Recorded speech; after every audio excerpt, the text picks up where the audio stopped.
made On Ridgeway Sports Podcast, episode number 18. Co-host here, Hunter Keister, back at it. Kurt Maki. Let's go. Episode 18. Been at this for a while now, and it's getting fun. Wouldn't you say, Kurt? Getting fun. Getting real fun. Real spicy. Trying to get out of this off season.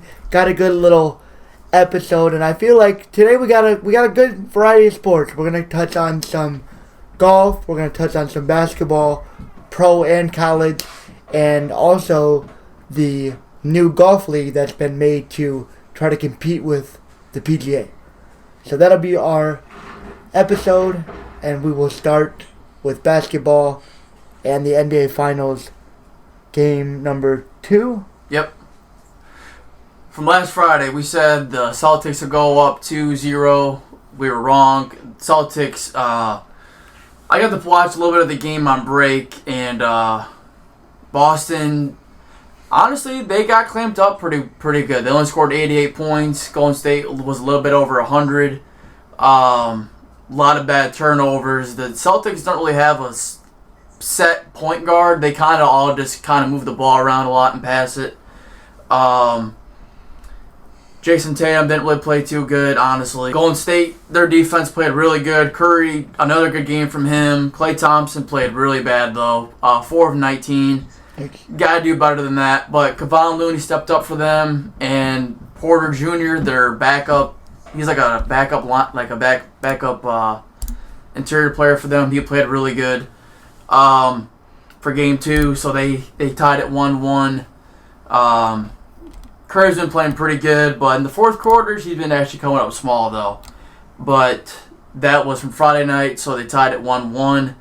Yesterday was game 3. Boston was at home. They're back at home, so they won yesterday. I don't remember the score exactly, but Boston pretty much was in full control yesterday. Right off the jump, they were up by 10. And they didn't lose the lead till about the end of the third quarter when the Golden State went on their usual third quarter run. That's when they go off as a third quarter.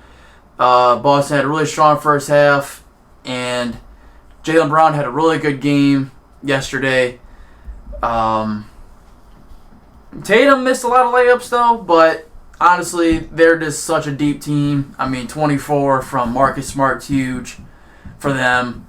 And they just have a lot of length, like we mentioned before the series even started. They can play Golden State real good. Curry had another good game, scoring 31 yesterday, and Klay Thompson had a really good game, his best of the series so far for sure. But nobody really did much besides those two, so that's why they lost. And Golden State's defense, they get bodied down low. Robert Williams had 4 blocks. And a lot of offensive rebounds, a lot of second chance points. And Golden State, I think, is just too small for them, honestly. I mean, Draymond's pretty much, when they run that lineup of Draymond, Jordan Poole, Thompson, and Curry, their big man is Draymond. And he's not really, I mean, he's like, what, 6'9"? He's not a big man. He's not a big man. You can't really have him as your big man. Yeah. It's just... Not against Robert Williams, not against Boston. They're too big for them. Too big. Draymond can defend his own size, but when you put somebody that much bigger against him, he's going to get bodied, and rightfully so. So, I think that if you're the Warriors, I mean, even looking back in the game 2, like, nobody shot well. You know, your stars, Wiggins, 4-12. Klay Thompson, obviously, 4-19. Steph Curry, 9-21. Geez, I don't think I've ever seen him shoot that bad ever. 5-12 on 3. Jordan Poole, another bad game. Yeah, 6-14. I mean, 17 points, though, isn't bad. If he can do that, they have a better chance at winning. I mean, they played all right game 2. Curry still having 29 shooting that bad is pretty crazy. Yeah, I mean, 5 for 12 for 3. I mean, still 40%. I mean, that's just because Curry's the best shooter ever. Right. I mean, game 2, Golden State's defense really just played good. I can't even lie. They clamped them up. Yeah, I mean, only getting 88 points. In today's game. Jason Tatum shot 42%. Al Horford, when I figured that was going to happen. After his big game, I figured he'd go crazy. Or go quiet, not crazy. Jaylen Brown, 5 of 17. Not good. That's terrible. Their two co-stars just didn't play too good in Game 2. A lot of turnovers. Marcus Smart, 5 turnovers. That's too many. Yeah, absolutely. As your starting point guard, you can't have 5 turnovers. Cannot happen. You're not going to win a game. Tatum having 4 is... Derek White's not very good. Yeah. They just don't have a set point guard. Like, Marcus Smart's just a good defender, really. Right. But, so yeah, I mean, still though, they won Game 1. So that's all that really mattered was they at least got 1. So now it's 2-1. Yep. And then yesterday, just Golden State honestly got wiped. They went on a good run the third quarter to catch the lead, but then after that, Boston just took back right over. Just too small. Golden State's too small. They gotta start maybe tapping into their other bench players that maybe have more size, I think, personally, for them to take any control, because Curry's been playing good the whole series. And, I mean, someone else has got to come along with him besides Klay Thompson. I mean, even he had a good game yesterday, and they still lost. Yeah, so 25 and 31 out of both of them is insane. I mean, Andrew Wiggins still gives you 18. Jordan Poole, 4. Okay, he only shot 8 shots. But okay, that's a good game. 4 of 8, 10 points. 1 of 4 from 3 could be a little better, but... yeah, I mean, so it was really like... I mean, Boston, or not Boston, but... Golden State, seemed like they ran 40 minutes for Wiggins, 34 for Draymond. Looney had... Draymond played like crap. He had more fouls than points yesterday. He got fouled out. 2 points. He fouled out yesterday. Like, he's not even supposed to be their scorer, but he's got to at least give you 8, maybe 10. If you have a chance. Yeah. 1 of 4, 6 fouls. Doesn't really do anything offense or defensively. 4 rebounds, 3 assists. Turned the ball over twice, 1 block. Yeah, not a good game out of Draymond. Curry's at 54%. That's good. Let's see. Anybody else play good or bad? Not really in the points department. No. I mean, looking at assists, anybody go crazy? No. They were kind of being selfish. Anybody get a block party? No. Yeah. No. Boston did, though. Yeah. Robert Williams did. We'll get into Boston now as I look over Golden State. They didn't really do anything too special. I mean, they got good games out of their stars, and nobody else really contributed. Splash Bros played good, but that's about it. Jason Tatum, good Lord. Yeah, I haven't been too impressed with his performance. Yeah, he's been choking. He missed a lot of layups yesterday, a lot of gimme points. I heard they were missing bunnies. I did hear that. 39%. He still puts up 26, which is insane, but... A lot of that was honestly free throw shooting. Yep. 3 of 9 from 3, that's terrible. Al Horford kind of rebounded, got 11 points. So that's not bad.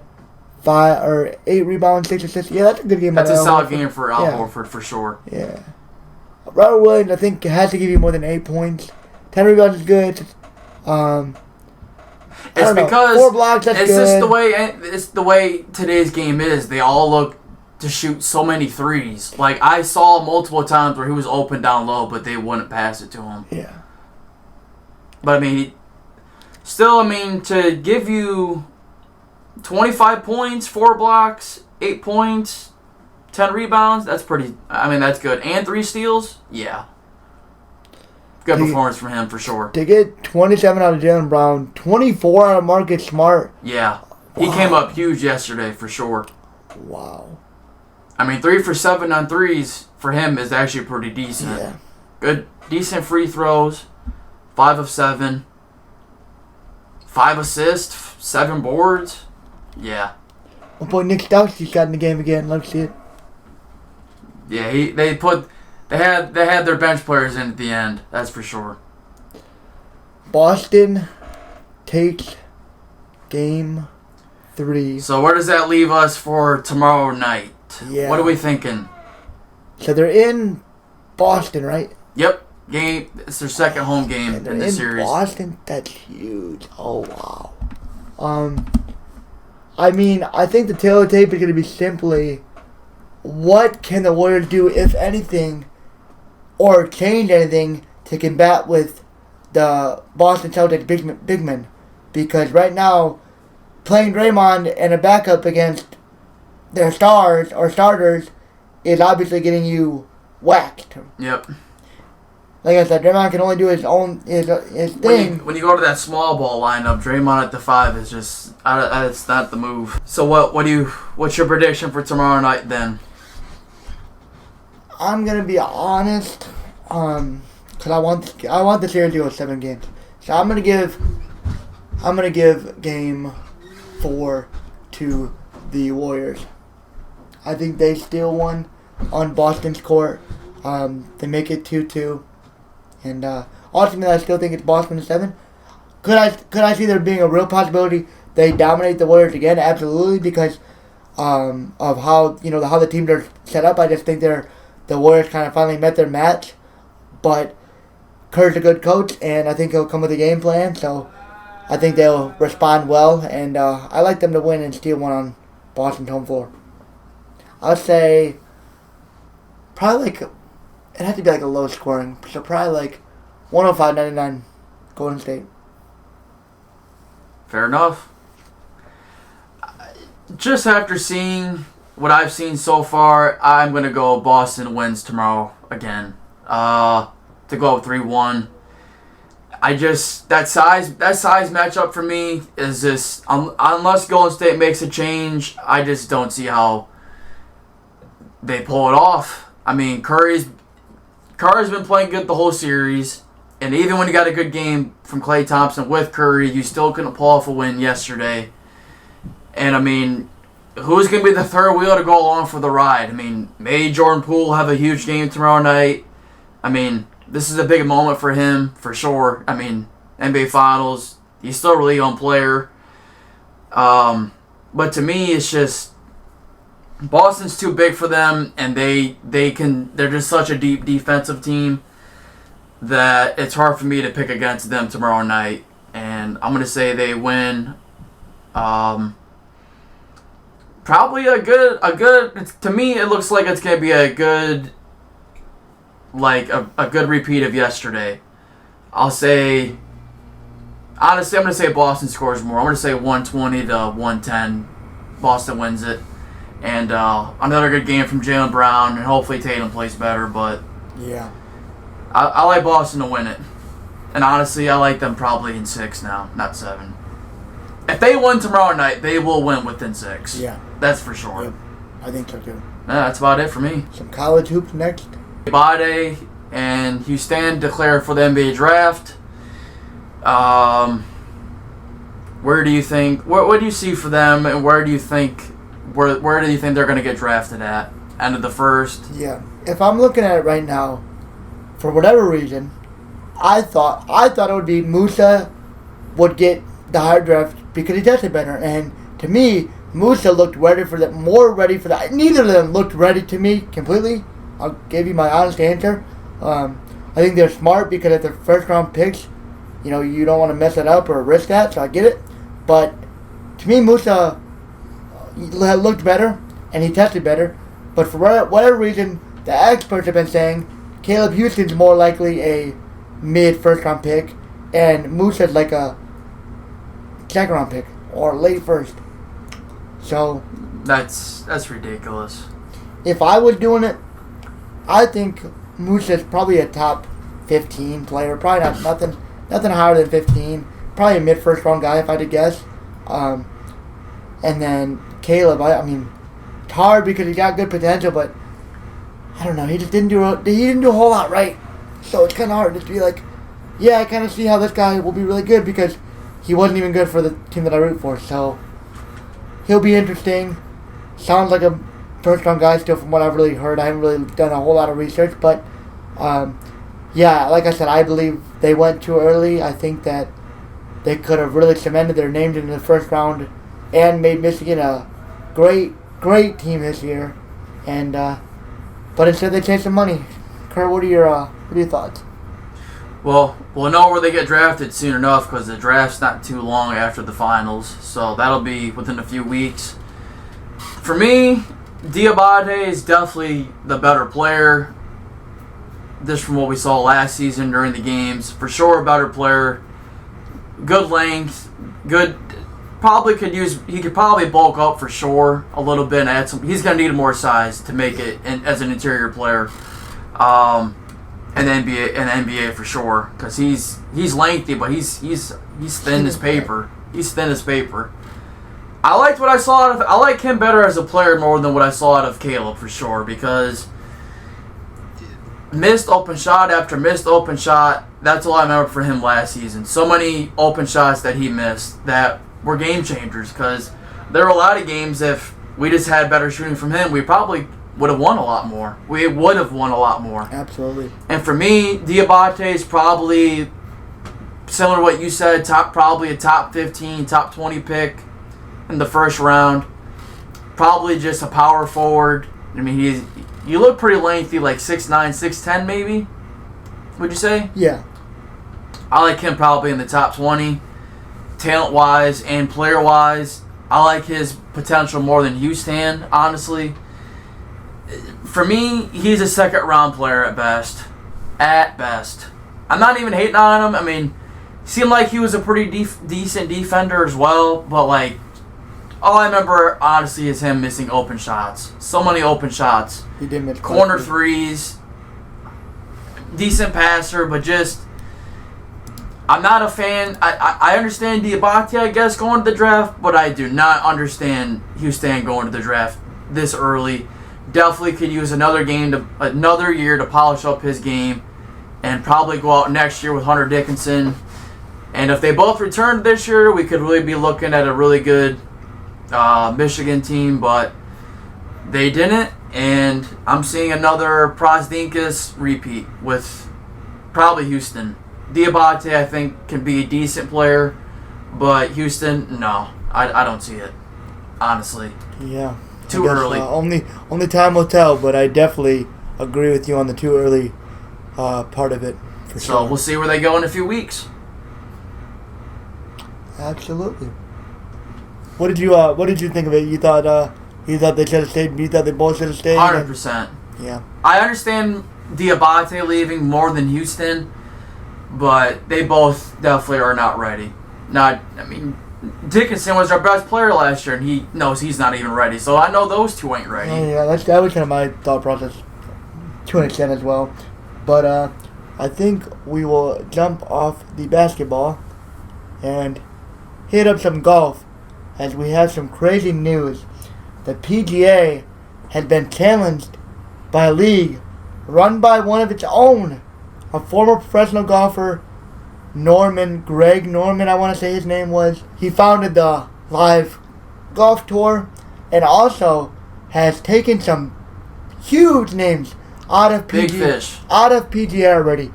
I have the list here for you. I won't bore you with everybody, but the big ones you will hear. Teams of 4 with captains. So Dustin Johnson went there. Phil Mickelson went there. That's one of the GOATs. Yeah. Kevin Na was in the pros for forever. I know I saw Lee Westwood somewhere on here. Oh my god, there's so many. I didn't even realize this. Lee Westwood. Louis Oosthuizen. Wow. Sergio Garcia. He didn't want to get beat by Tiger no more. He couldn't handle it. He couldn't handle getting beat by Tiger anymore. He had to dip. Anybody else? Anybody else pretty big? That is insane. They all want that money. Ian Poulter. Yeah, I mean, if they're... Yeah, I cannot... I wonder what these guys are making. I know what the big ones are, but I wonder what even these guys are getting paid. Siwon Kim, was he? I don't know him, to be honest. But I think that the PGA could be in some serious trouble, because this is the first time that anything's ever gotten rivaled majorly and actually had ultimate beginning success, and they're already having tournaments. Like, they signed these guys. It's not like you're gonna wait around a couple of years. Like, they signed all these players, and they already opened this weekend with a tournament. So that's insane to me that they had the ball rolling already. I think it just shows you how well put together this possibly could be. It could be another one that falls to the raft of the big leagues and the PGA, but I don't know. They already pulled some Big fish. really known golfers. So I feel like they gotta at least have something. They know, they gotta have something to be able to pitch to them guys. Definitely. Carl, what are your thoughts about it? Just a big time sporting rival. I didn't really even know golf was really that like worldwide. That somebody, you said it was it started in the Middle East, Middle Eastern. I thought it was Saudi Arabia backed it, but it's from Greg Norman. He was a professional golfer. He's the founder of it. Okay, gotcha. I mean, it's a new thing. I mean, these new leagues are coming out where former players will leave, and obviously when a new company's starting out, they're going to want to get the attractions. So, right. I mean, if you're making more money over there, hey, I'm all for it. I don't blame them. How do you get people to go away from the PGA? You take some of their favorite golfers and say, well, now you got to come over here or you can't watch them play anymore. So, it was really simple as that. I wonder. PGA is even suspending players. Yeah, the PGA has suspended for participating 17 in that. Players. Mostly just guys like the bigger names, like the Justin Johnsons, the Phil Mickelsons. All those guys got suspended just because the PGA wants to take a stand and try to make it stop. And at this point, it's not happening. No, it's already too late. Yeah, it's too late at this point. It'll be interesting to see what the PGA does to try to combat this, because they could really end up falling to this new golf league if they aren't careful with their players that they have right now. Only way to lose less people is to start paying more. Right. Absolutely. I think that will quickly cover the golf. There wasn't really much to talk about with that, just the instant reaction of the whole thing going down from me on my side. To finish off this wonderful podcast, I will be diving back into some NHL playoffs, where we will see that the Colorado Avalanche 4-game sweep, conference finals 4-game sweep. Wow. To go to the Cup finals. That was absolutely shocking to me when I seen that. So they are already in, and New York and Tampa Bay, I believe, are playing right now. I'm going to look it up. They are playing right now at the end of 2. It is 1-1 with the series tied at 2. So Tampa Bay and New York could easily end up beating themselves up for 7 games, and Colorado's already getting fresh. They're already done. They've been done for a couple days now. So that's huge for them. And so I guess I will talk about I'll just talk about this game. Game 2. Series tied at 2, 1-1. What are the shots at right now? The shots are at 16 for the Rangers and 16 for Tampa Bay. Wow. How fitting. 1-1, same shots. Series is tied. It's gonna be deadlocked. These are two really good teams. Really good teams. I believe the series probably will go 7 games. I thought Tampa Bay was unbeatable, but New York is putting some doubt into them. So I still want to take the Rangers. No, the Lightning. Yeah. T-Bay. I think I'm taking Tampa Bay to win it, but I think it goes 7 games. And if they go 7 games, I think Colorado wins now. Because I said Tampa Bay. But if that goes 7 games, you give all that rest to Colorado, I think that could be huge, especially because you're going to have a Game 7 and playing in the next couple of nights. Sometimes, but sometimes it's a bad thing when you're not playing. You get a little ring rust, yeah, for sure. Rather than a team that's hot. Yeah. Still just ready to go. It's weird how that works sometimes. Sometimes it's a bad thing, sometimes it is. It's a good thing. Right. Absolutely. So, Kurt, who do you think will win? Take your pick out of these. I got New York. You got New York. I got New York win the whole thing. Okay. I like it. One of Go Rangers. No, I'm just kidding. No. Honestly, I don't like hockey, so I don't care. Right. But you got the Rangers? I got Rangers. Okay. We'll have to see if Kurt's right on that prediction. But I think that would do it. That was a pretty decent episode. Should be a good one as we're getting through the off season. Another week in it. Getting it in. We're everywhere. Like, share, comment. Yeah, I mean, gotta try to grow as best we can here. Just doing all that stuff for fun, but hope you guys enjoy. That's all I want out of this. Just some enjoyment, and put some enjoyment in life, right? Spread your wings. Need that. Don't ever give up either. Don't settle. Don't settle for less. Hope you guys enjoyed. Made On Ridgeway Sports Podcast, episode 18. We out.